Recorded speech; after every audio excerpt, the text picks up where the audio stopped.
Is Freddy 7. Halo, selamat good afternoon.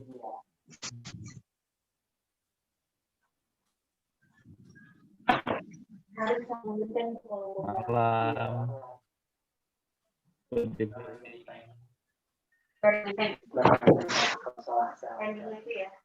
Ya, good afternoon. Can we start?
Hello, Daniel. You ready? Can we start?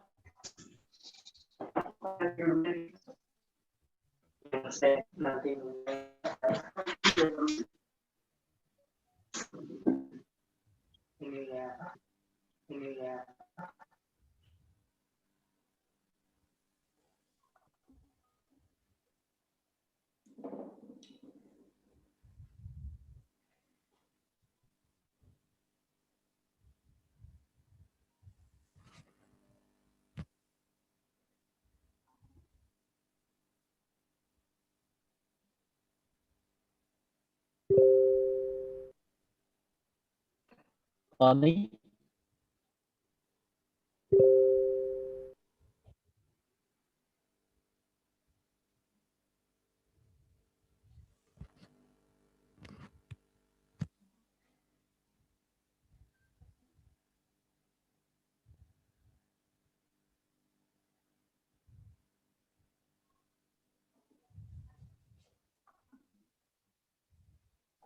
Yes. Oh, so you can hear me. Daniel, can you hear me? Can we start? Your voice is actually breaking, David.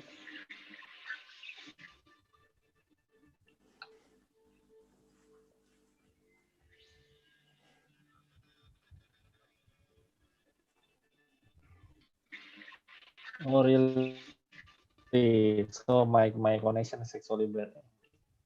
Do you hear me, Daniel? Yes.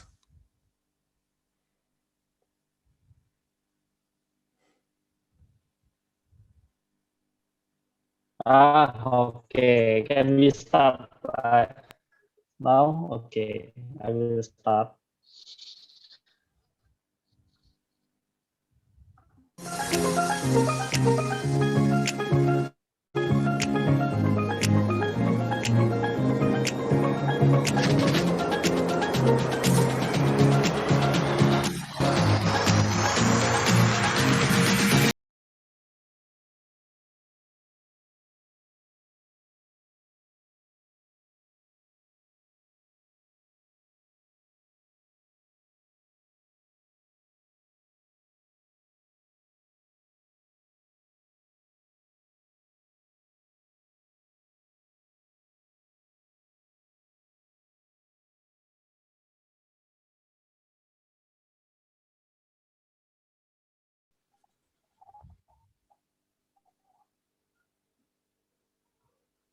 Thank you for joining our session, Pranks, Project Management Knowledge Sharing.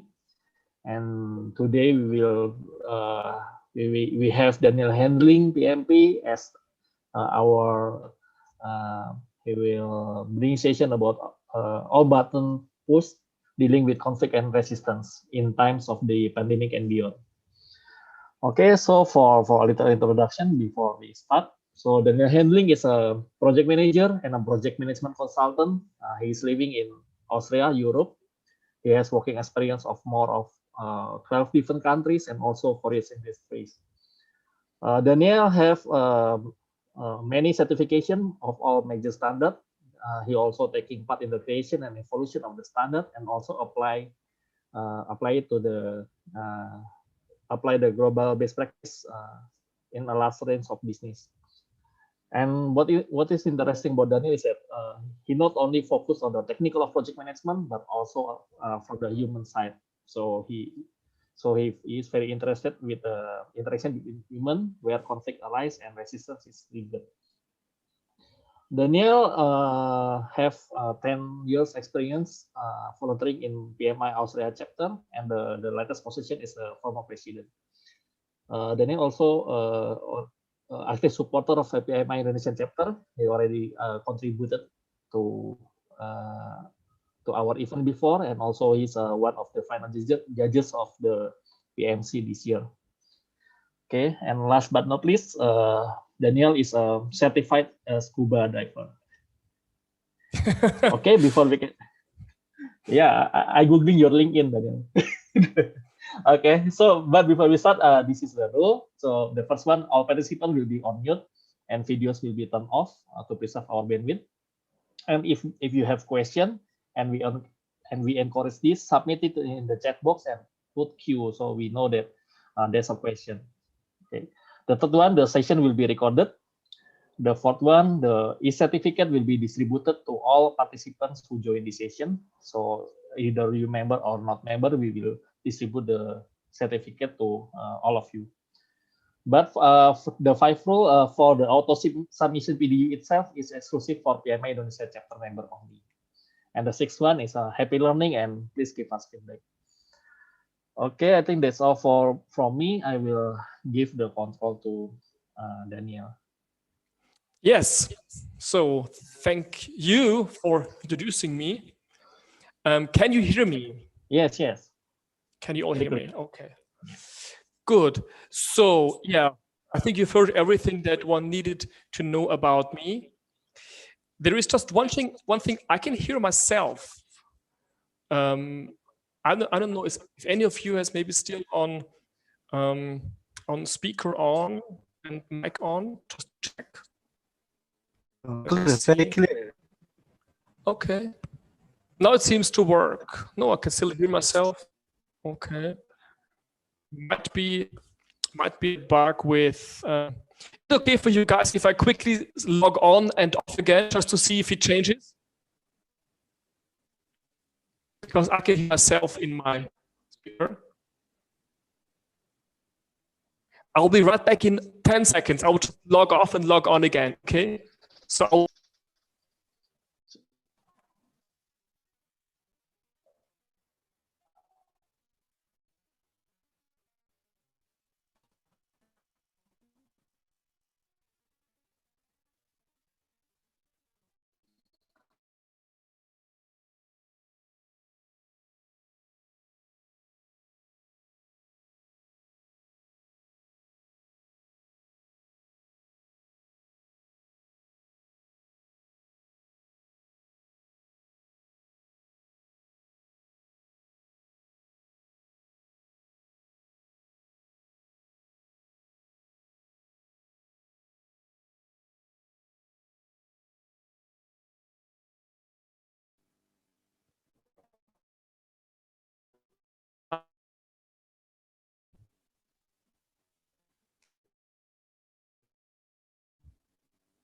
yes.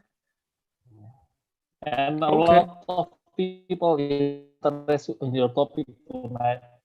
It's already 94 join. Out and clear. Okay. 94 people join. Okay. So it's okay to move on for me. You can start. Okay. Okay, good. So thanks again for me. I can still hear myself, but I will do my best to still try to ignore that. Let me know. I will be hearing myself. I hope that you can hear me. Okay. So, and I will try to read the chat. Yeah. Please let me know if I'm breaking up or anything, because I will not hear you saying anything to me here. So please type anything wrong. But I assume that right now you can hear me. Okay.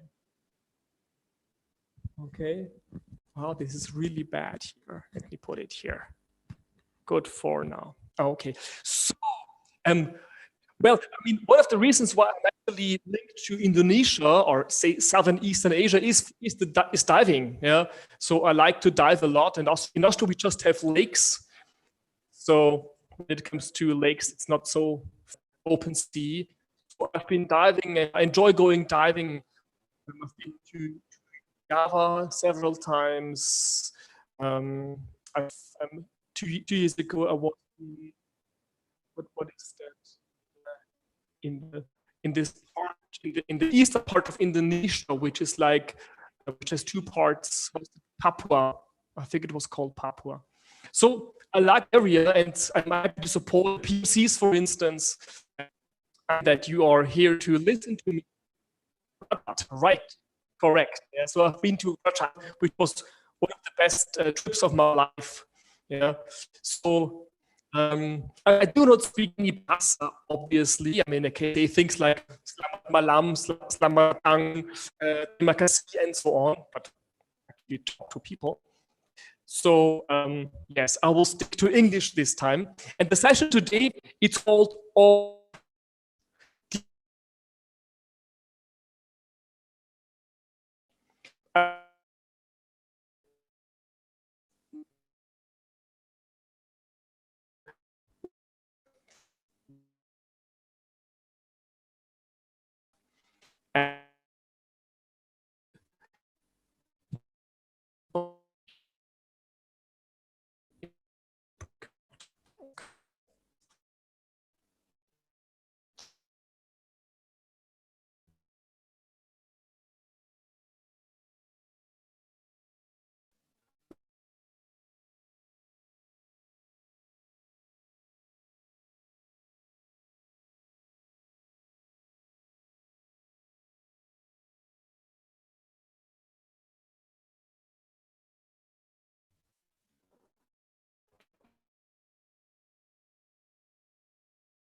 hello.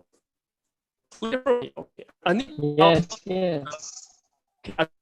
Still Can hear you clear. Yeah. And take some to allow people to stop. So of push, they have something to do. I guess allow people. David, you can allow Can people. hear you. Do it. Don't worry. Okay. Just to check with David, are you able to allow the people to? Okay. Okay. So Yes, Daniel. buttons that's pushed. Next I will try. do it. Yeah.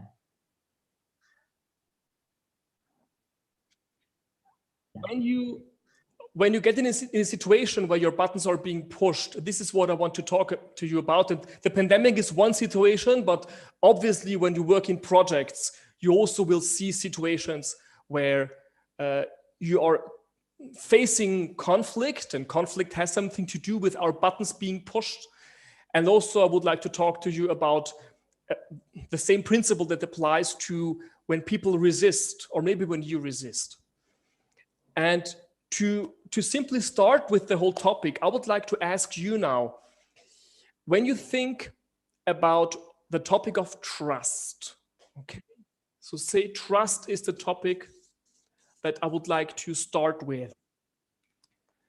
What do you think about trust? Yeah, for instance, what creates trust? What comes to your mind? Type it in the chat. What creates trust? It takes time to get trusted. Okay, what else? What helps you trust another person? Reputation, in the sense like you can trust that this person is going to do a good job, right? And not. Integrity. I assume when you say integrity, you mean something like to be honest, maybe, and to say the truth. Yeah. Relationship, so to know the other person. Okay. What else is it that helps you trust a person? Referral. You hear about, hey, you can trust that guy, you can trust her. Communication that happens continuously. Yes, good point. Credentials, yeah, which also has something to do with, I guess, reputation. Yeah, to feel comfortable with another person. Okay. Yeah. The track record, the type of collaboration. Yeah. Trust comes from doing what you say. I like that. So you trust a person where the person is basically, saying what he or she will do and then acting on that promise, right? Like walking the talk. Trust is mutual. Good point. For me, it's easier to trust a different person when I see that the person trusts me in return, right? Walk the talk, right? First impression, yeah, difficult. I mean, most of you are seeing me for the first time. Maybe for a few of you, you think, oh, well, maybe I might trust the guy. Maybe a few of you are not yet so sure about that.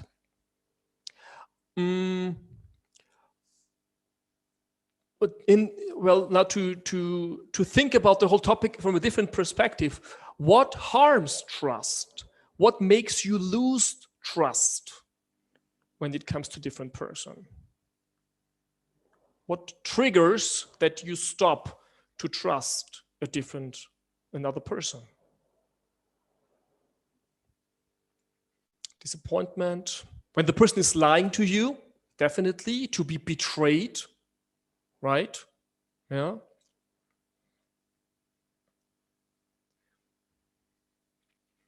Well, a bad review. Yes. So if David had told you Daniel should not be trusted because he is not very serious, possibly you would not trust me. Breaching a contract when things are unclear, not professional, hiding agenda, which is again close to a lie, right? No action, talk only, okay? Not being consistent, like when there is contradiction, yeah, that's when you lose trust. How do you feel when you have those things fulfilled that allow you to trust? How does that feel to you when you trust someone because of good reasons? When you get all the stuff that you've just said, how does that feel to you?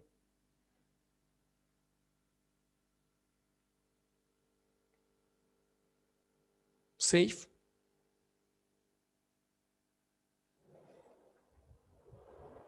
Confidence is to meet the target, secured, yeah.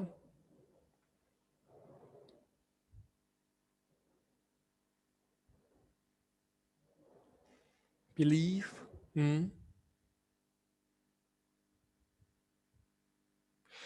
Would you all agree that generally we could all say that when we have the things fulfilled that allow us to trust each other, it feels good. Whatever good means, it feels somewhat positive. Would you agree that in any way, the trust being fulfilled feels good? It feels great. Yes. Okay. So when it's in place and when the things happen that make me trust, and I see the other person trusts me too, it somehow makes me feel good. Yeah. While in return, when you see things, and obviously you become more productive. When I'm happy, when I'm satisfied, I would call it at least satisfied, you're more productive, definitely. In return, obviously, when there is a lack of trust, well, I would say it just feels bad, whatever bad means. You may feel angry, you may feel mad, whatever bad is for you, but you will feel bad. Yeah. I agree when that is the case. Would you say yes? Lack of trust feels bad? Yes. Okay. So, and just checking, can you hear me? You can type yes or something. Yes, hear me. I hope that you, okay, perfect. Perfect. So, well, would you also agree with me when I say that we as human beings, we are doing our best to, as often as possible, feel good, and we try not to, as often as possible, not to feel bad? Would you agree here too?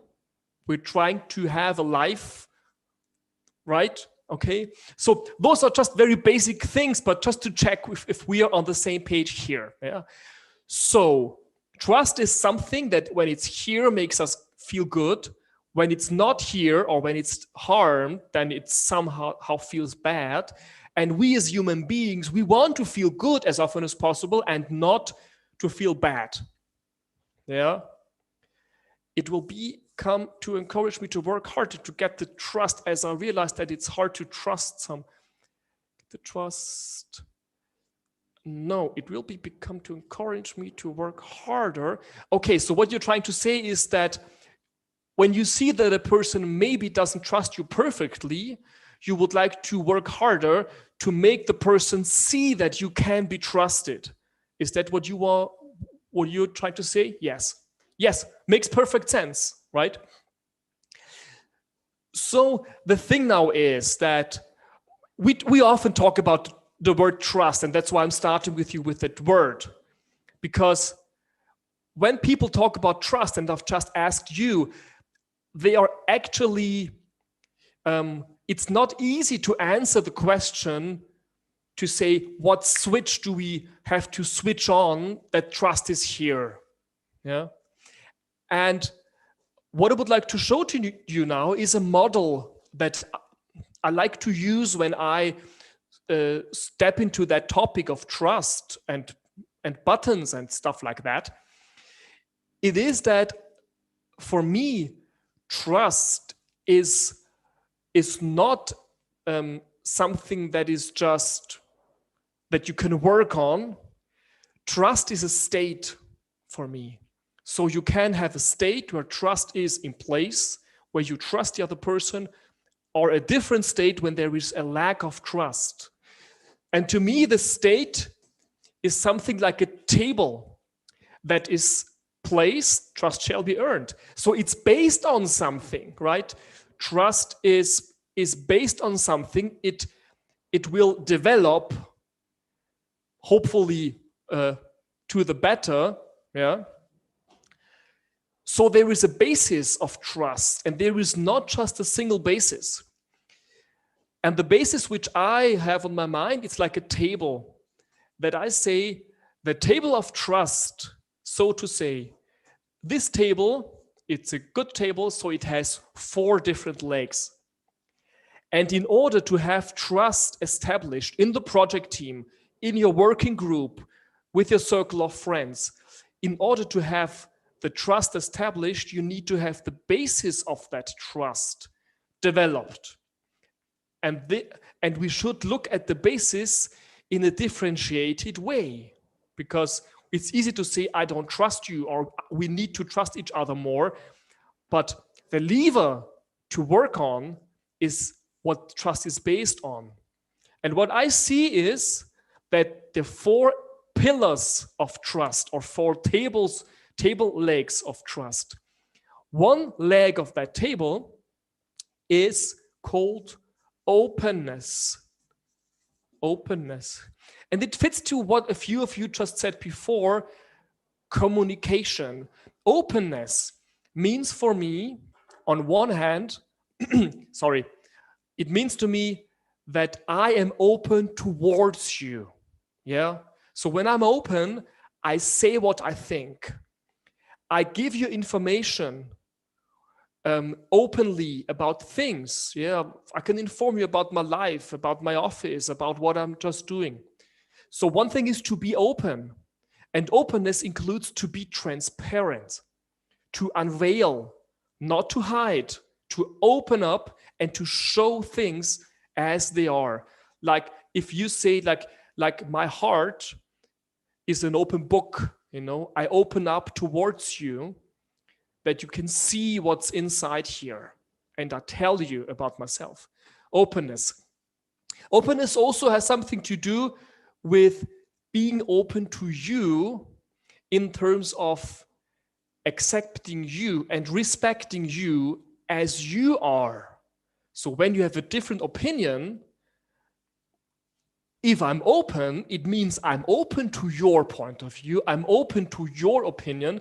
I'm open to how you think about something. Yeah. So this openness also has something to do with inviting you and accepting you and respecting you, how you are and the way you do your work, whatever it is. One thing. The second thing that I see is a basis of that trust table. Sorry? I just heard one saying something. Okay, no? Can you guys still hear me? Just checking. Yes, okay. So the second leg that I see, it sounds similar, but it's not the same for me. It's honesty.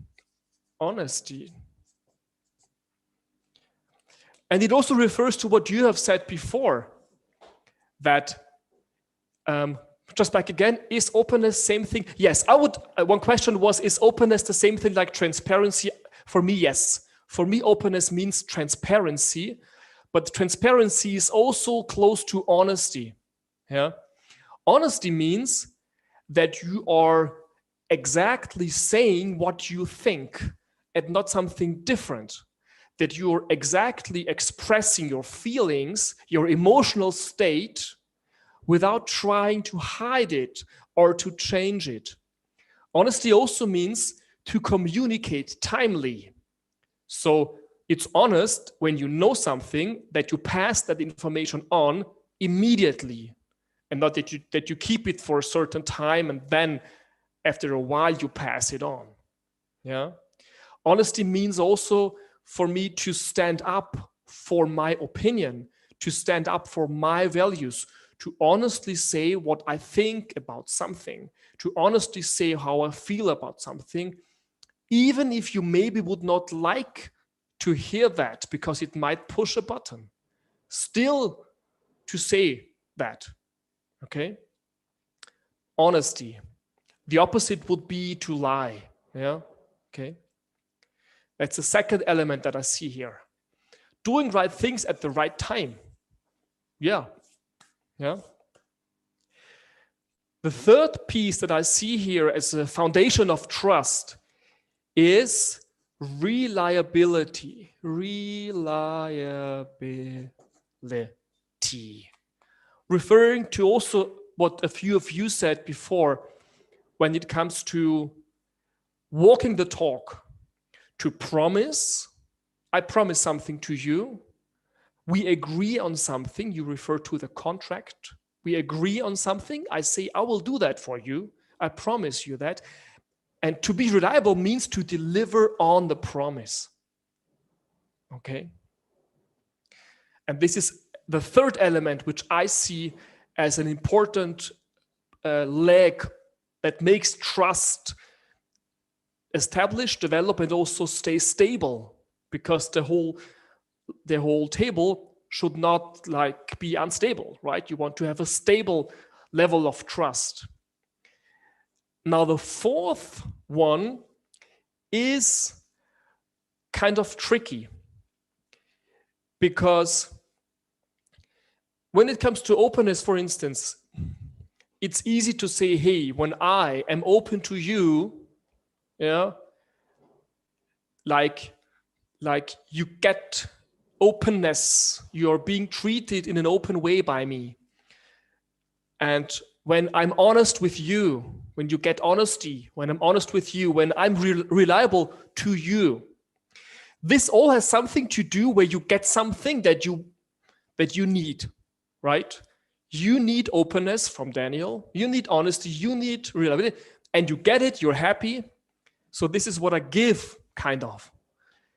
Now, the fourth leg has something to do with you, because the fourth leg, and one of you said it is mutual, and I like that you said that, because I truly believe that trust needs this leap. You may say leap of trust or leap of faith. Yeah, this leap.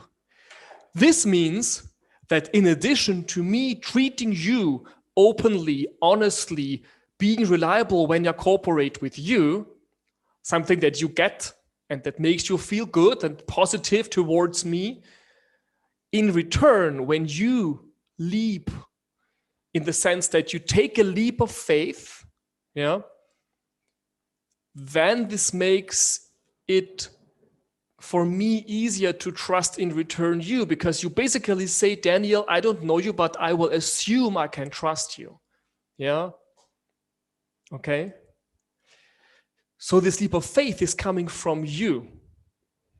Yeah. I'm just reading in the chat how to maintain these four elements when we received questions, requests, and information which we cannot share with them.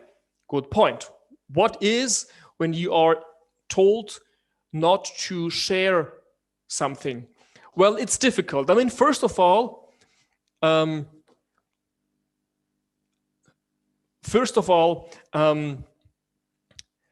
if something is confidential, yeah, then you're basically having a conflict of interest already, because maybe it's confidential and that has been agreed.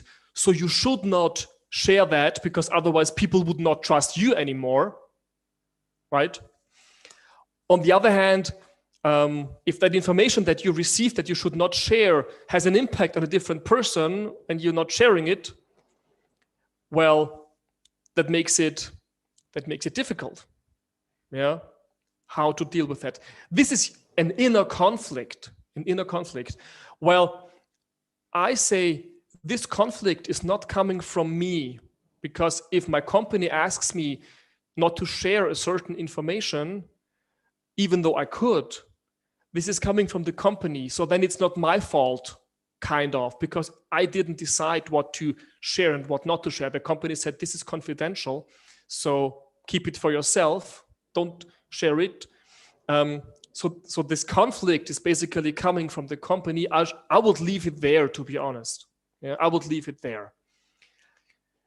But I think the question is now, when it comes to those elements here, how important is it for me, and to which extent can I deal if it's harmed? Can I deal with it? Yeah. If I get into a situation where we cannot be perfectly honest with each other, or where we cannot be perfectly open with each other, well, if it's not possible, then I should not expect a certain level of trust to establish. Yeah. So if a company, for instance, constantly keeps information from a certain part of its people employed, that's okay, as long as the company does not expect the people to trust the company a lot, right?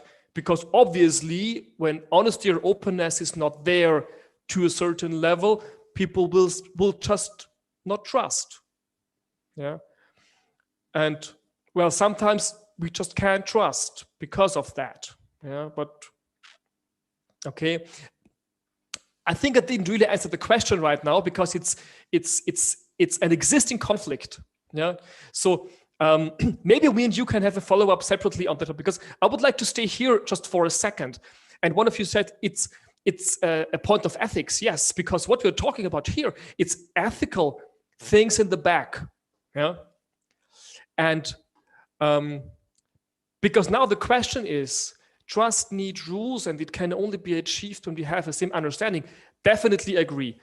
This picture here, what I do in my projects when I have a working group or when I manage a project, which is the case most of my time, I exactly discuss that topic with the team members. Yeah. So what we're just doing right now, we exchange on how we think about trust, and we talk about those elements. And what I do, for instance, is I reflect on those elements. Yeah. And we can do that just in that second. Yeah. Ask yourself, think for yourself now for a second. If you pick openness, honesty, reliability, and leap of trust, if you pick those 4 elements, yeah, could it be that those 4 elements for you are not equally important? That for you as an individual, one of them might be more important than the other? Could that be? Yeah. It depends. For some people, they say it's equally important. Right? For some people, there is quite some difference. Yeah. Like what I sometimes hear is that people say it's hard to take this leap of faith. Yeah. It's hard to take the risk, because leap of faith basically means you trust in another person, but the person does not know you. Yeah. Right. To the point. Leap of faith means I accept the risk, but I assume it will not happen. Yeah. If I say I made an experience with a colleague and he failed or she failed, and for instance, she promised something and she didn't. She said she will do that by next week Friday, and then she doesn't do that, which is not reliable. And she doesn't even tell me, which would not be open. And then when I ask her, she says, no, I didn't say Friday. I said Wednesday in 4 weeks, which in this example would be a lie. So that's not honest. Okay. Leap of faith means that I still trust her for the next time. Yeah. Just checking for the comments here. Honestly, really, I think are the 2 most important. Yeah.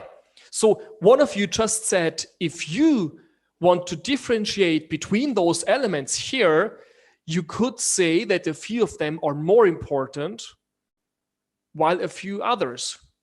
Yeah. So if you want to, that's what I give to you as a recommendation, reflect for yourself on what might be more important to you. And when you have a project team or a working group, what I do is I discuss that with the people in the group, and I ask all the individuals to reflect for a second on what might be more important to them and what might be less important. What you will see is that people have differences here. And in a team, this is why I have the 4 legs. In a team, you need somehow all of those legs together developed. Yeah. I often hear people telling me leap of faith is hard. Yeah, because leap of faith basically means I will trust you again and again and again, even though you just promised, didn't do what you've promised.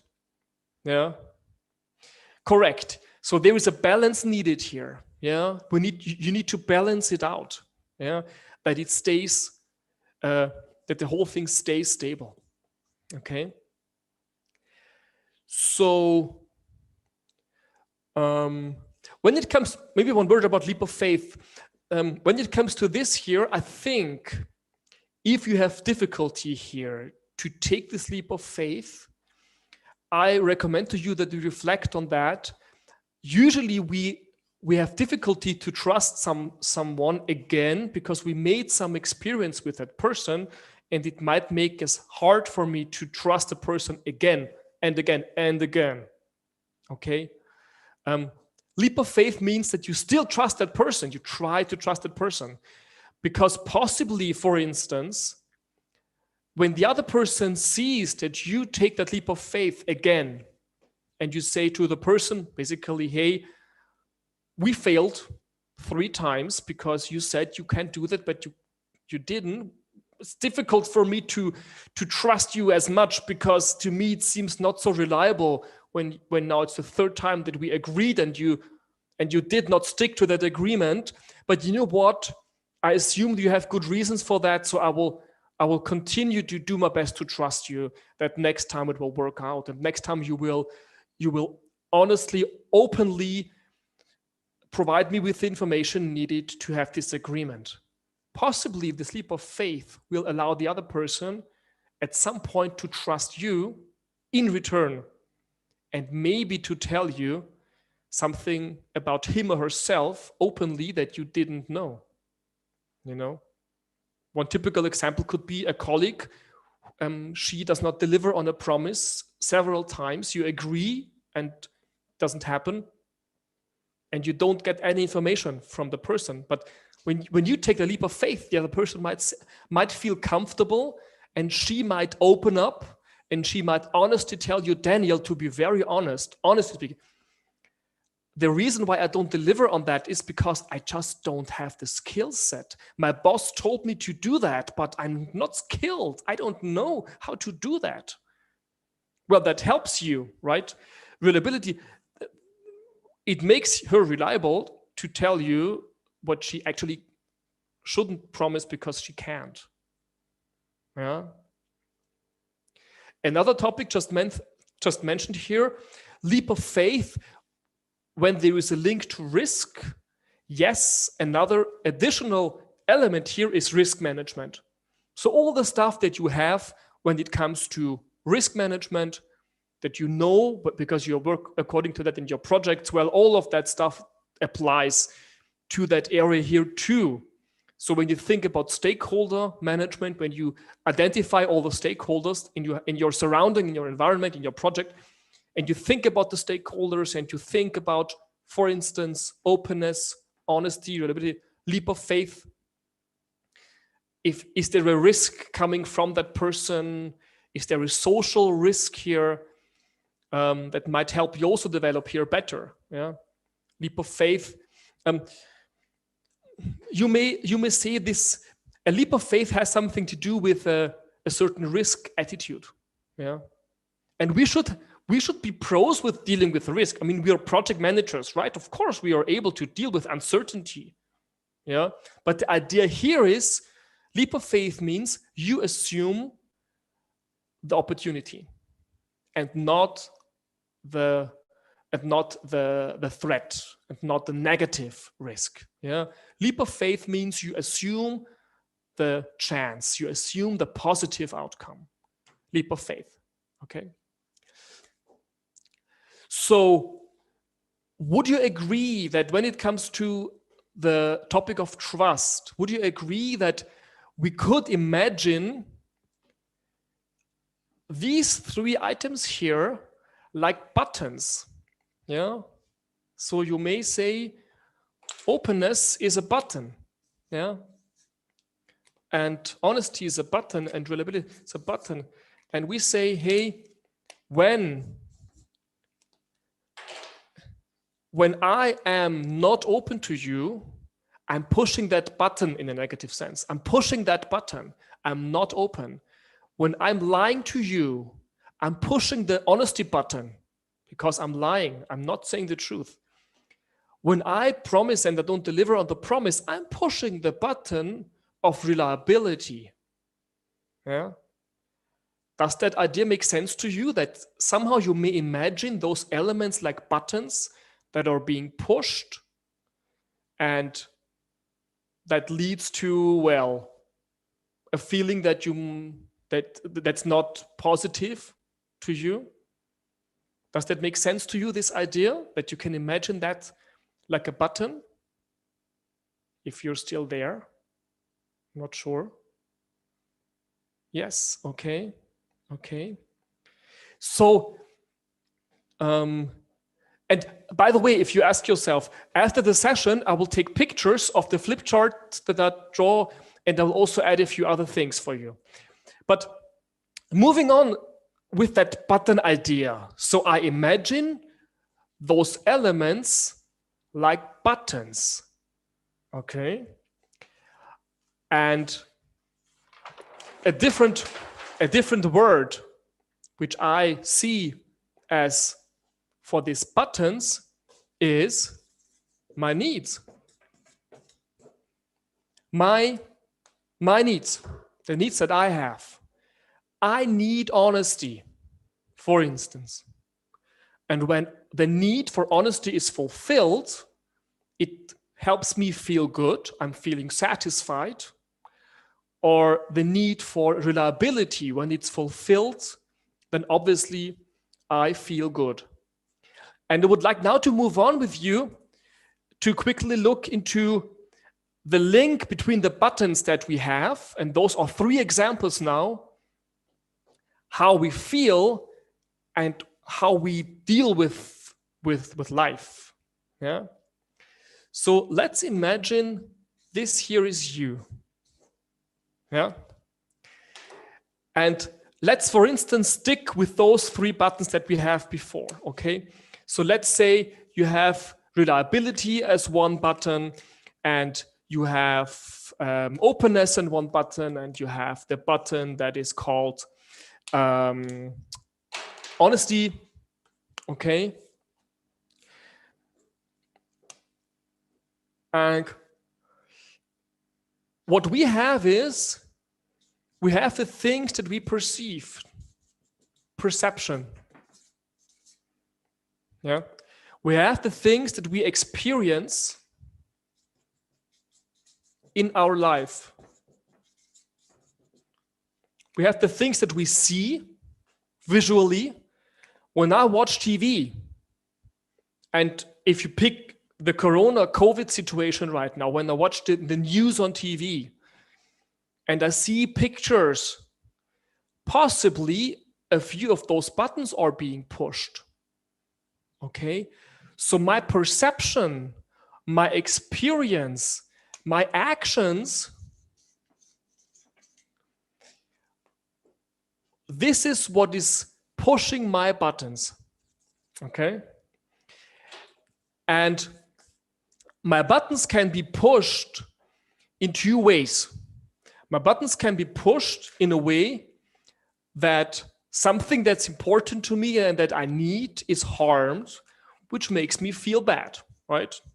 So for instance, if I pick the pandemic again, yeah, for instance, if the government is presenting something on TV and they talk about a plan and they talk about an agreement and they talk about some future status and they predict what's going to happen. And then a few weeks later, or maybe a few days later already, I get a different information. They change something and they do not stick to a promise they made last week. They are changing the whole thing again, right? Which would for sure push my reliability button, right? Because they didn't do what they promised, yeah, for instance.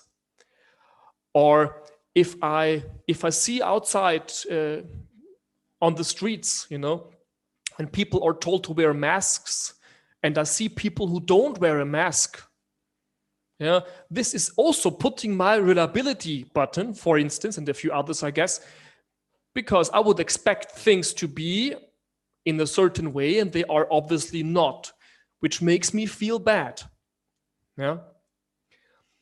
But the same thing can happen with the button that is called honesty. You know, I mean, if the government says something and then it turns out that that was not completely honest what they said, again, I will feel bad. Yeah. Or if there's information and they're hiding it, you know, sometimes they are meeting and maybe there is meeting minutes and the meeting minutes are not shared, and the media don't know exactly what they spoke about, and maybe some person says something else about what they have been talking about. Yeah. So openness, honesty, also something. This is why for me, I think the topic of trust is also challenged in times of the COVID, at least to me, you know. So for me, it's harder to trust life to some extent, because the whole situation is pushing buttons within me. And you've just seen 3 buttons, 3 things that are important to us human beings. Once they are being pushed in the sense of negatively harmed, it makes us feel bad. Yeah. Now I would like to ask you, when you think about the needs, what else would you think could be a need of yours? What else do people need? What are, in an abstract way of thinking, what do you need? What's important to you that can be fulfilled, then you feel good, but it can be taken away and then you feel bad? What are your needs? What comes to your mind? Just type it into the chat. Your individual needs. A right or a privilege, okay?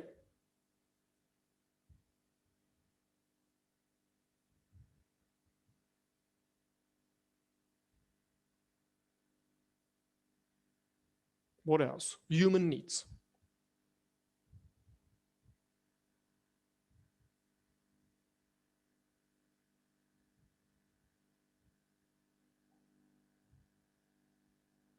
Appreciation, being loved, security, money.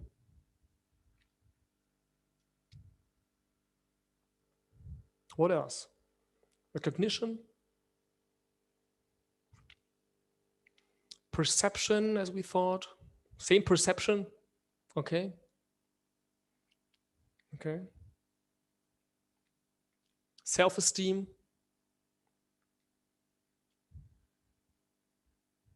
Compensation, like money. Hope, in the sense of predictability, I would say comfort. Okay.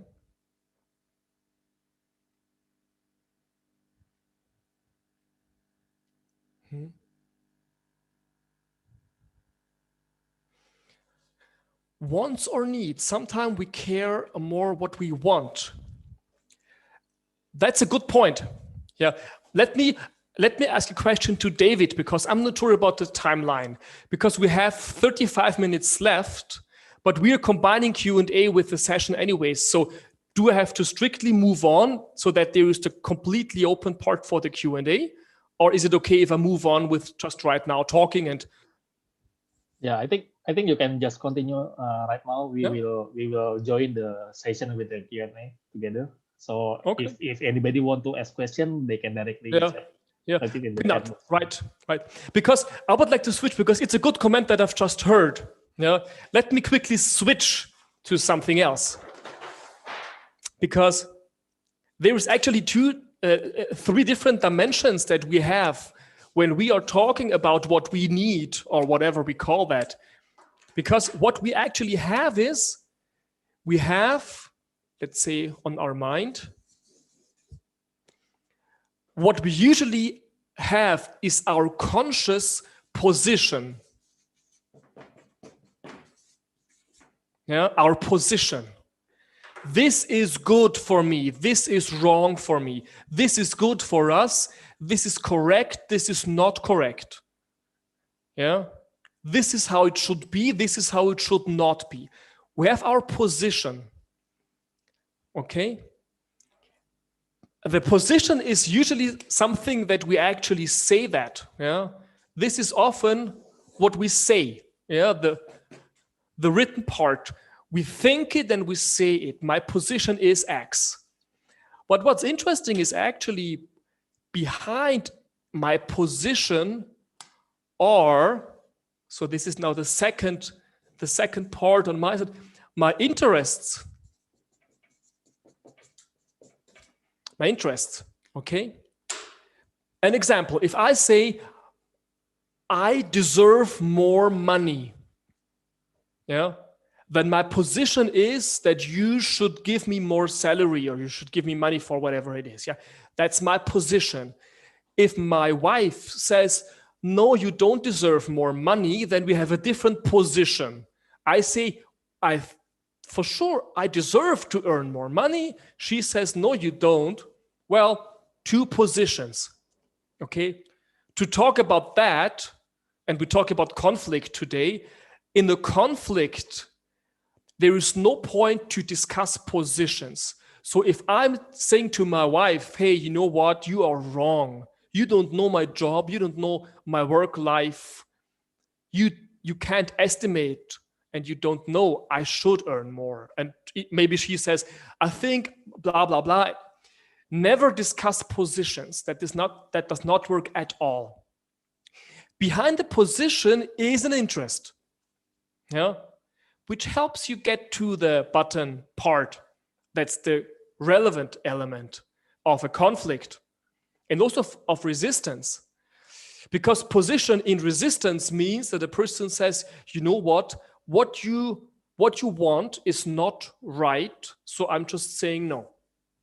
You are wrong, I'm right, stop it. Yeah. Okay, resistance, same thing. Behind the position, you should look for the interest. Yeah. So my interest, when I say I think I deserve to earn more money, my interest is obviously to earn more money, right? I want to have a certain salary, a certain income every month. This is my interest. I want something to be happening. Yeah.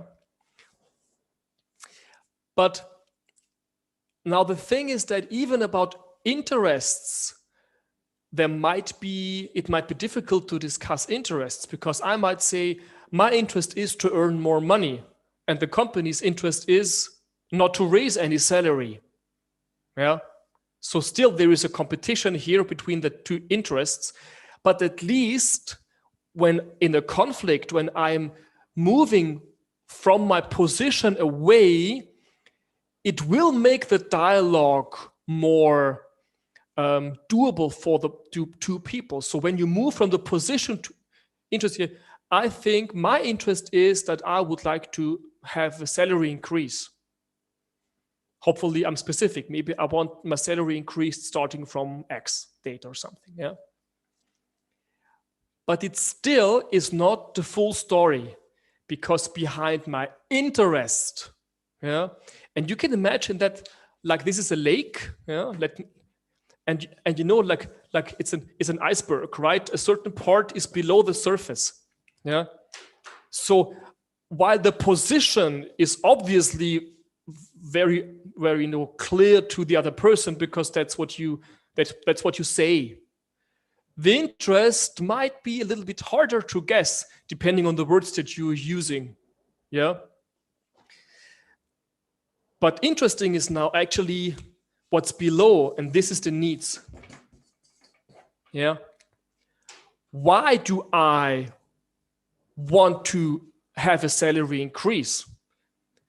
Maybe because it was promised, and I want reliably that my boss, that he or she sticks to that promise, or that the company sticks to that promise.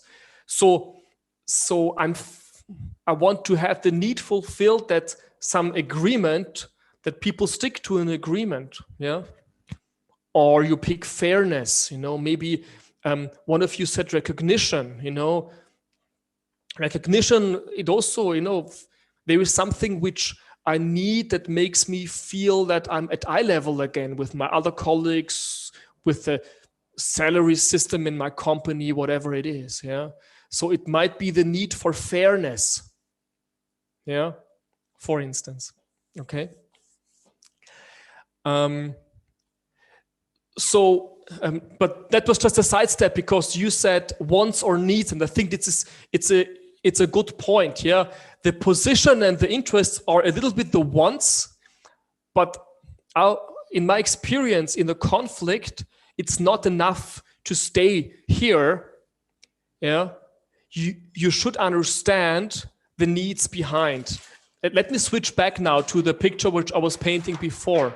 So when we think about the needs are like our buttons. Yeah. So they are our buttons, and the needs are being pushed in the conflict in a negative sense. So they are harmed by things that we experience, that we see, by things that happen, by things that we hear, and so on, by something that my colleague says to me. Okay? Let me tell you a story about that. I keep seeing my parents once in a while on the weekend. And it happened to me that I went out with a friend for a few beer. I came home. Saturday evening, I came home, went to sleep. Sunday morning, usually we have breakfast together. So I go up there, and my dad's sitting there looking at me and saying, "Daniel, I thought you are smarter, but obviously I was wrong." And I was like, "Huh? What?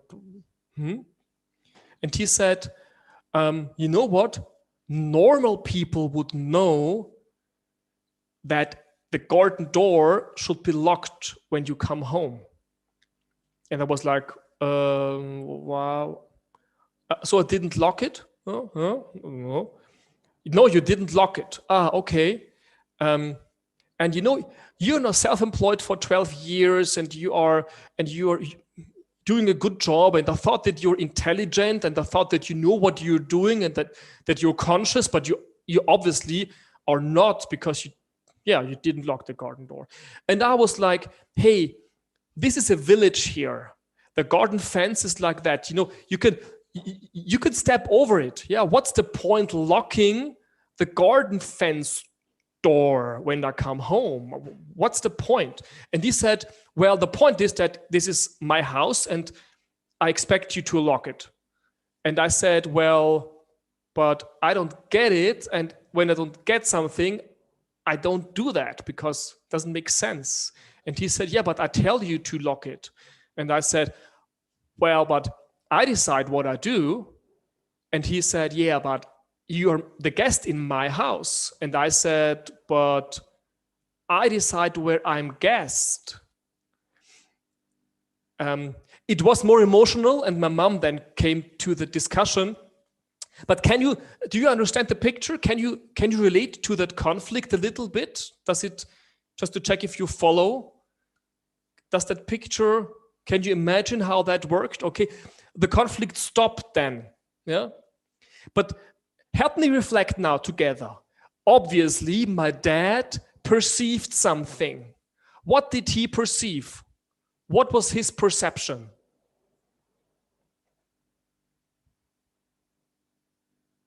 When did the conflict start?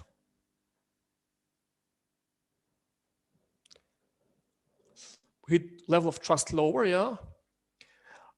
Perception, yeah. The whole thing started with the locking of the garden door. Well, actually, the conflict for who at this point? When the garden door was not locked.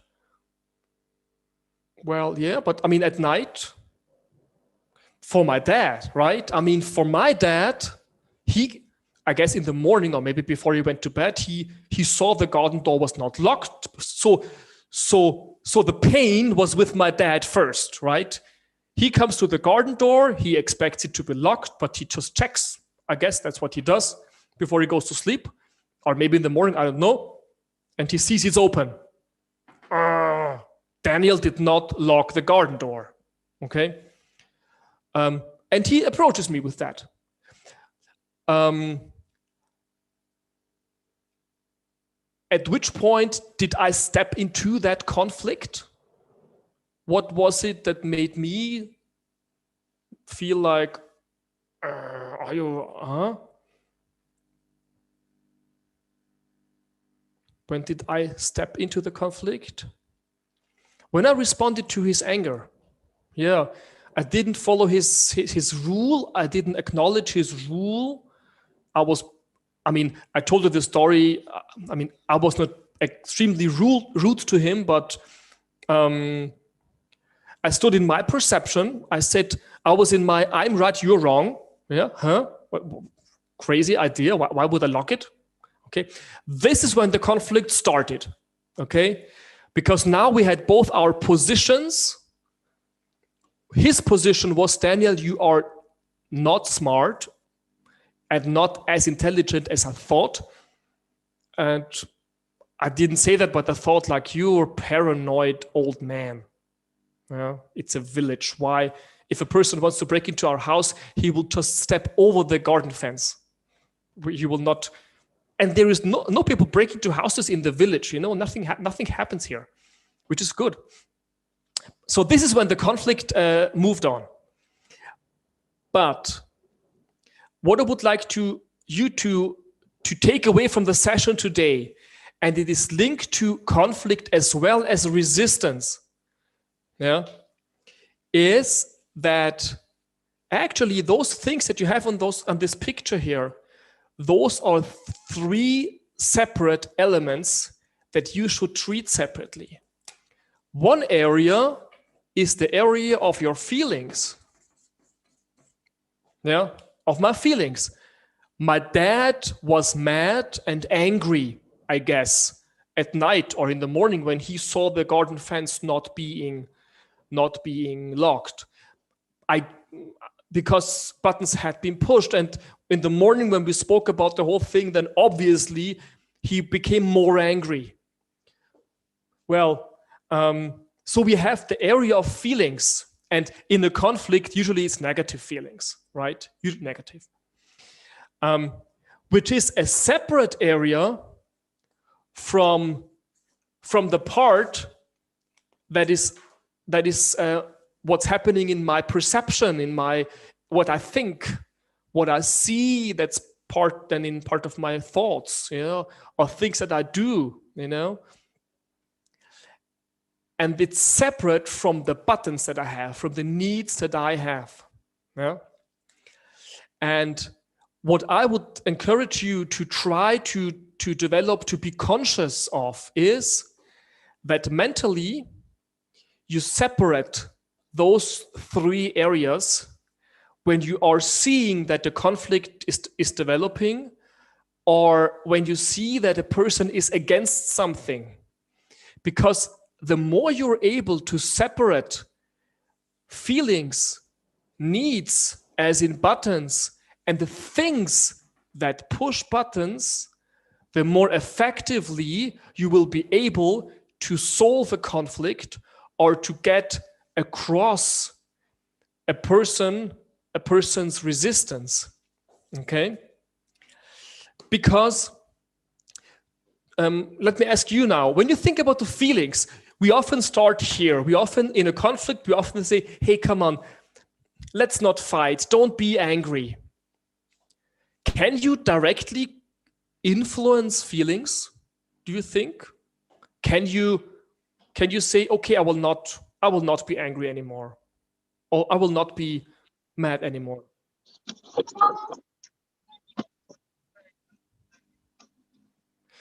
I sometimes talk to people who tell me that you can control, in the sense of you can influence directly feelings. I say you can't. Yeah? I say you can't. Feelings are, sometimes I imagine a feeling like it's a light, like a traffic light. Yeah, traffic lights usually they have kind of red and green, right? Depending on the country where you live. And so a little bit, it's like unhappy or happy, yeah, or I feel bad, I feel good. To keep it very simple right now, anger is a bad feeling. It's not comfortable to feel angry. Yeah. One just said you can, for a short time, you can maybe control your feelings. I would say you can try to control the expression. Yeah. But there is body language, you know, and now we know that body language, there is much that people will see from you. So you can try to stay not angry. People will see that you're angry. You know, even you try to stay nice. And I guess you know what I mean, right?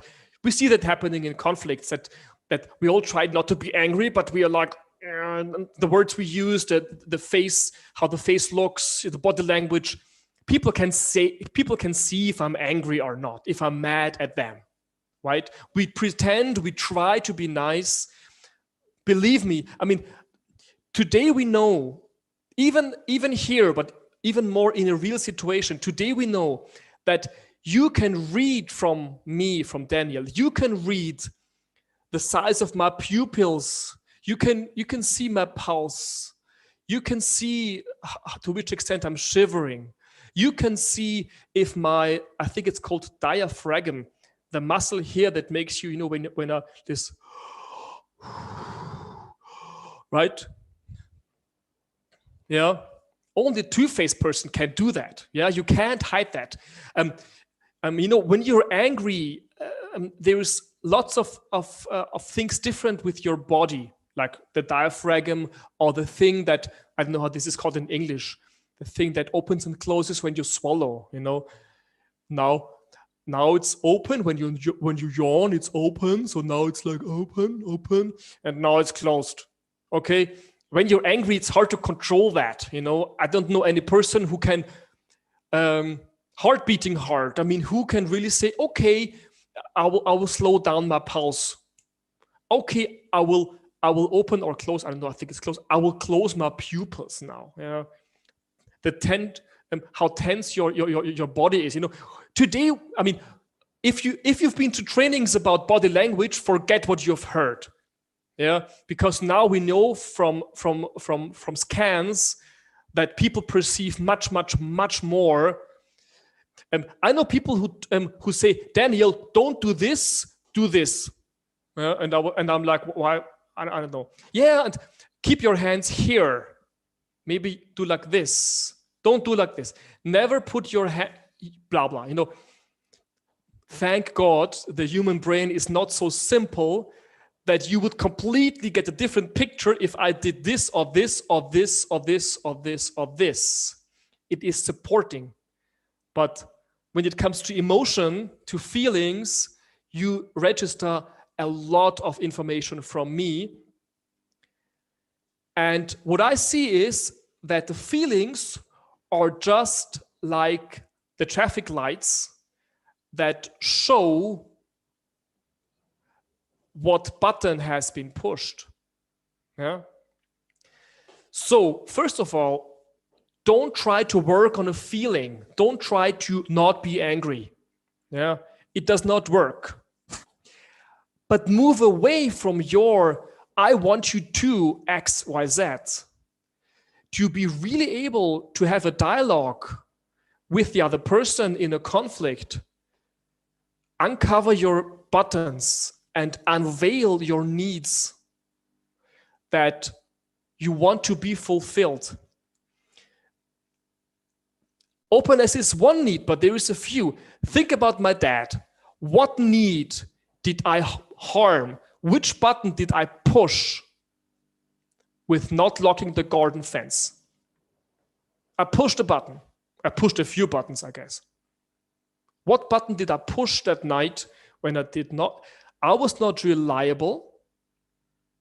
I did not stick to his idea of rules.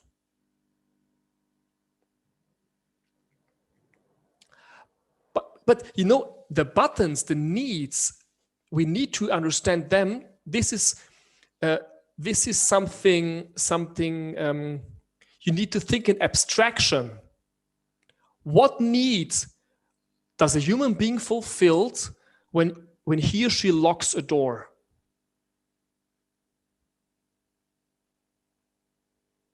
Why do people lock doors? Security. To feel good because you have security established.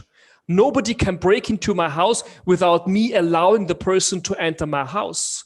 Safety and security and reliability are just a few needs, and I pushed that button with my action.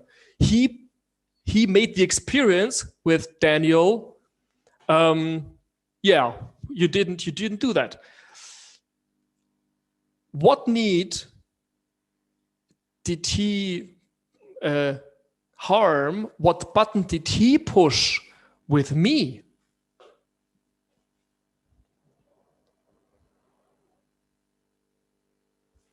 So writing it down, for him, it was like safety, security.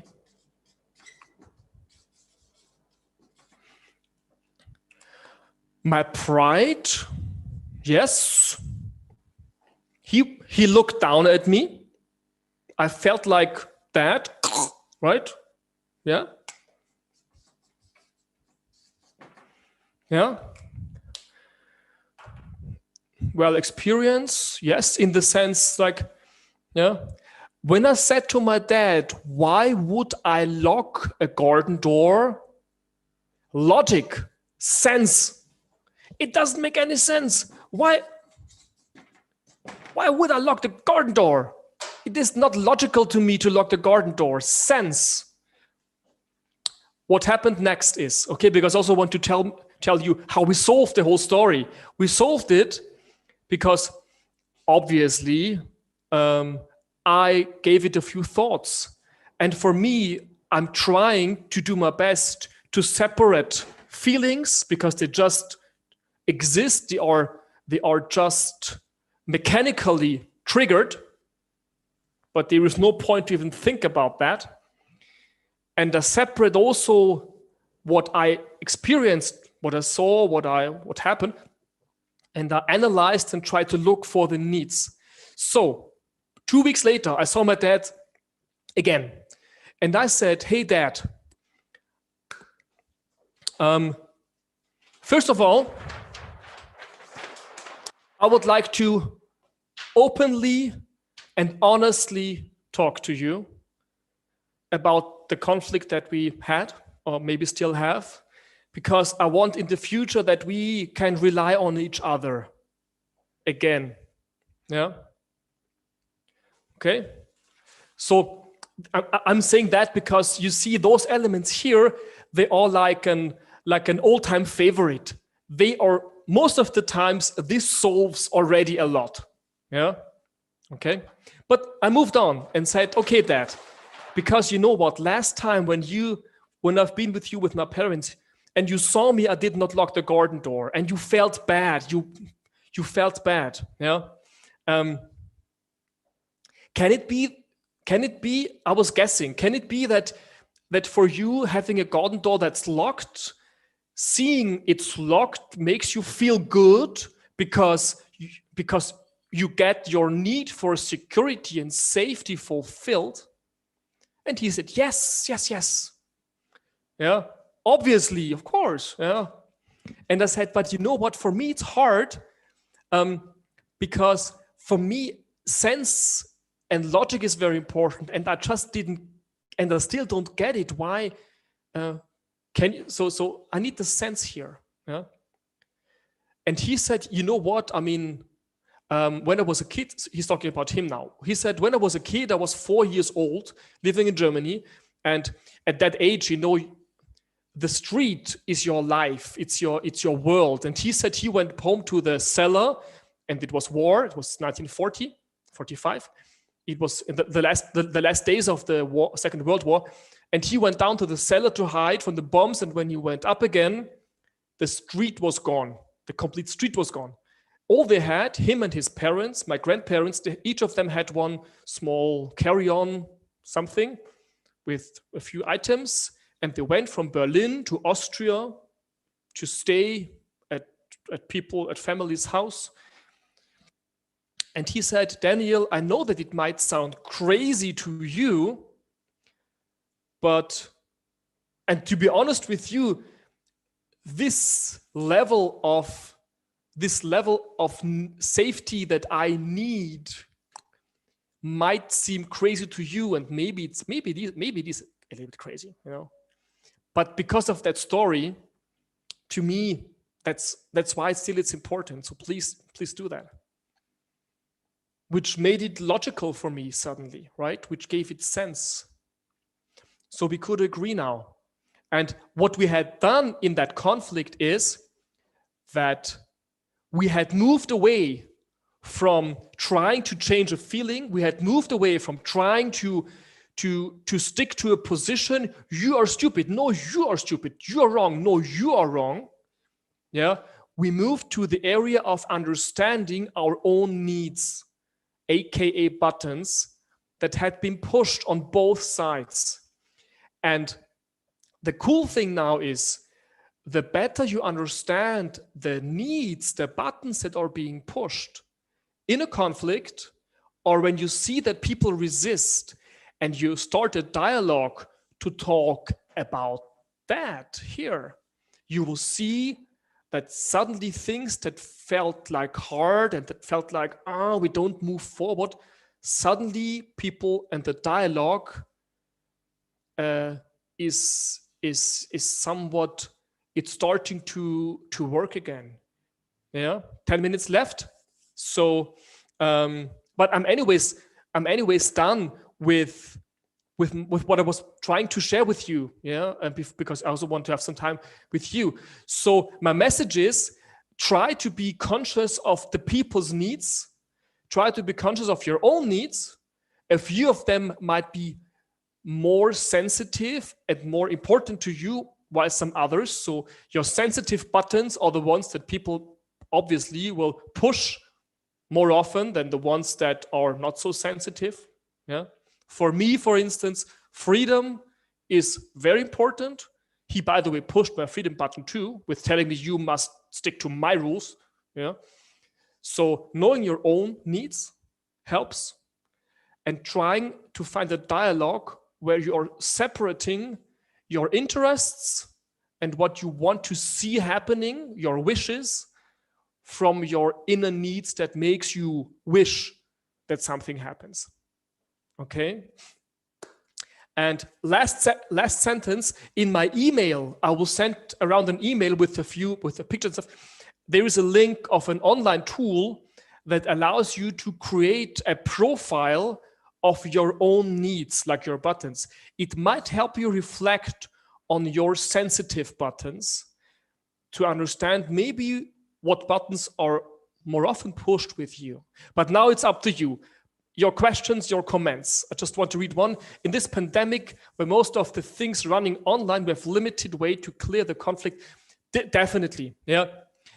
Even though, to be honest with you, I think the communication technology is just this part, yeah.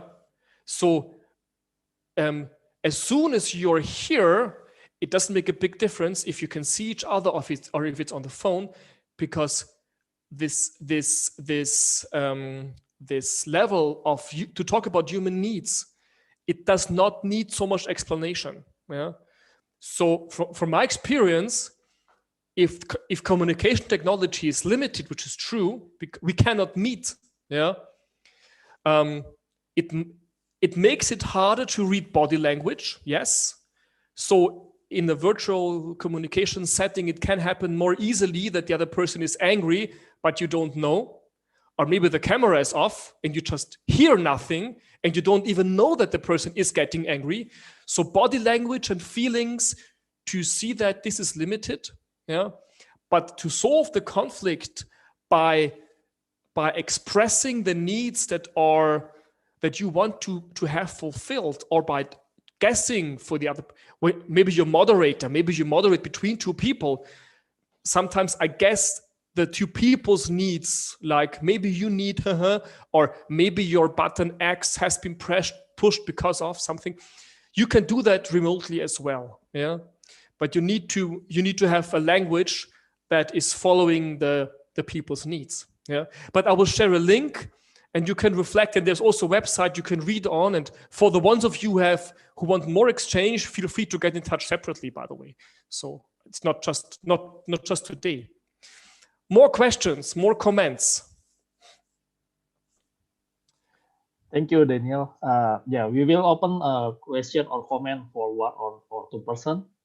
You can raise your hand and you can unmute yourself. Meanwhile, for the others, please type in the chat box what is your impression of tonight session. Is it useful for you, or maybe something need to be improved? I will send it later to Daniel as feedback or from Okay. tonight's session. Okay. Okay. Is there anybody who raised his hand or her hand? Maybe I can quickly comment to the chat, if that's okay.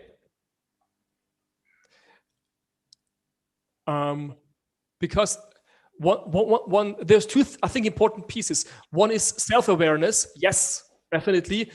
So this tool also will help you to become more self-aware of your sensitive buttons and those who are maybe not so, which are not so sensitive. Yeah. For me, safety is not as important. Freedom is very important, and sense very important. Yeah. For my dad, different. Yeah. So reflecting, what if the needs have a conflict? This is a very good point. The conflict between needs, we need to accept it. Yeah. Freedom and honesty have a logical conflict. Yeah. Perfect freedom, or if you pick the pandemic right now, right? Community needs that have something to do with people, with each other, togetherness needs. Yeah. They contradict individuals' needs, right? My individual freedom contradicts with the community and society as one piece. Yeah. So conflict between those different needs is something, first of all, should simply become aware of, because practically you can't solve that, but it helps you when you discover those competing needs. Yeah. Like in the project team, A says freedom, I want to keep my freedom, and B, maybe you say, but we have agreed on a plan. First of all, unveil it, have it on the table to discuss it, and then you are able to, hopefully you find solutions that fit to both needs. Yeah. So you take an action plan that fulfills both needs, even though the needs themselves are still competing. Yeah, because you cannot dissolve that. Yeah, you should not discuss needs. If I told my dad that freedom is more important than safety, he would say, no, safety is more important than freedom. Cannot agree on that level. Does not work. Yeah. What we can do is that he tells me what action fulfills his need. Lock the door, and I can say, yes, I can do that. Yeah. And in return, I can say, to get the background of your expectation, that helps me understand, because sense is important. If you can deliver and you can explain it to me. So the agreement would be around, okay, what is both needs? Or resistance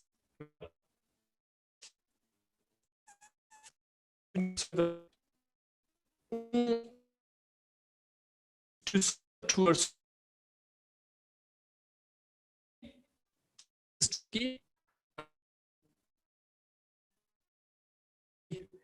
yes, back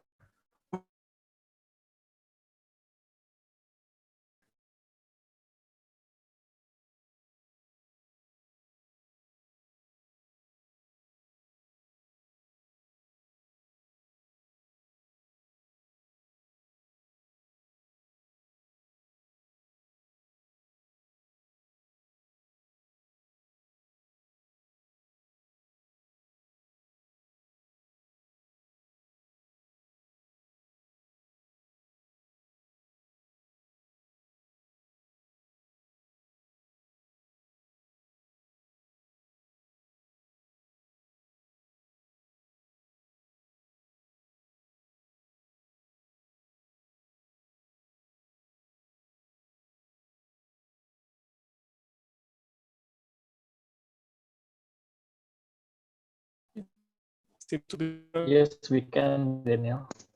okay. Just if it's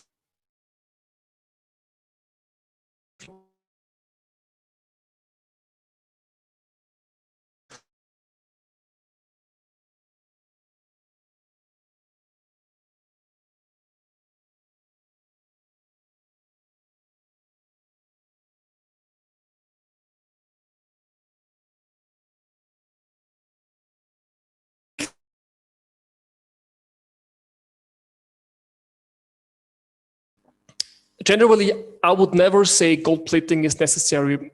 I'm a big fan of all parties putting on the table what they, behind their position, what's their interest, and on the personal level, what's the need behind that interest, and to have a dialogue as long as needed until all the things have been cleared up. This was a very general comment to the question.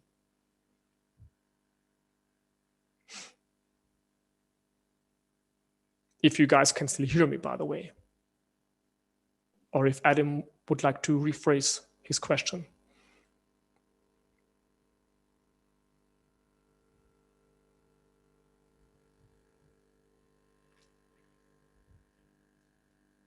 Okay. Okay. Because I would not want to take too much of your time. What you can do is, if you want, you can send me an email or connect on LinkedIn and ask me your questions directly. I'm happy to help. I'm happy to give you my input. Yeah. So if you want to, feel free to get in touch. So maybe Adam, you send this email to me and I give you my separate thought. Okay, I think that's the end. Before we end this session, Okay. before we end the session, we will have a photo session. Please turn on your camera.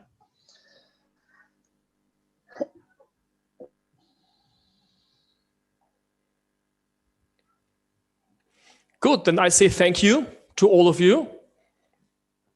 You'll receive an email from David. Yes, it's very interesting session. Yeah, it's very interesting session, Daniel. It's very fully interactive. We rarely have this kind of session. Mm-hmm. You're welcome. Thanks for inviting me again. Yeah, sure. We are the one who feel grateful for your coming here. Yeah. Okay, please wait. There is a lot of people right in the chat box, so I cannot capture the screen yet. Can we pause the chat box for now, so we can take the picture, and we can continue later. Okay, I will start taking the picture. So we have four pages here. I will take the first one. Give us your best smile. So wait, I will taking the second page.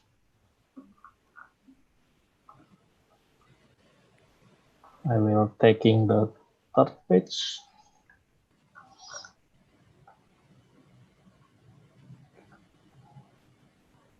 And I will take the last page.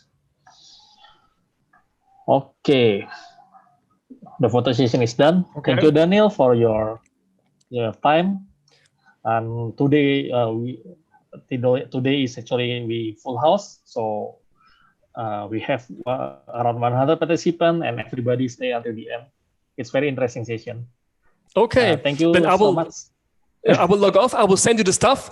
Have a good rest of your day and keep in touch. Okay. Thank you, Daniel. Okay. See you, the others on Thank you, Daniel. Thank you, Bye-bye. Daniel. Bye-bye. Bye-bye. Thank you. Stay safe. Thank you, Daniel. See you. Thank you, Daniel. Thank you, PMI.